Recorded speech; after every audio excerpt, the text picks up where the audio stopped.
Hi friends, இன்றைக்கி நம்ம கிச்சனில் பூண்டு சட்னி எப்படி சிம்பிளாக பண்ணுறதுன்னு பார்க்கலாம்.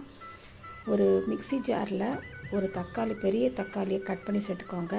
3 காஞ்ச மிளகா, 15 பல் பூண்டு, ஒரு சின்ன சைஸ் வெங்காயம், தேவையான அளவு உப்பு, ஒரு 10 பொட்டுக்கடலை இது சேர்த்து மிக்ஸியில் நைஸாக அரைச்சிக்கோங்க.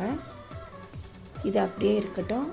ஒரு வானலில் கொஞ்சம் தாராளமாக நல்லெண்ணெய் சேர்த்துக்கோங்க. எண்ணெய் சூடானதும் கடுகு சேர்த்துக்கலாம். பெருங்காயம் சேர்த்துக்கோங்க. கருவேப்பிலை சேர்த்துக்கலாம். இப்போ அரைச்சி வச்சுருக்கிற சட்னி இதில் சேர்த்துடலாம். மிக்ஸி ஜாரில் கொஞ்சமாக தண்ணி விட்டு இதில் சேர்த்துக்கோங்க. 5 நிமிஷம் சிம்லேயே அப்படியே வச்சுருக்குங்க. 5 நிமிஷத்துக்கு அப்புறம் ஆஃப் பண்ணிவிடுங்க. என்னோடய சமையல் உங்களுக்கு பிடிச்சிருந்தா கீதாஸ் கிச்சன் சேனலை சப்ஸ்கிரைப் பண்ணிடுங்க.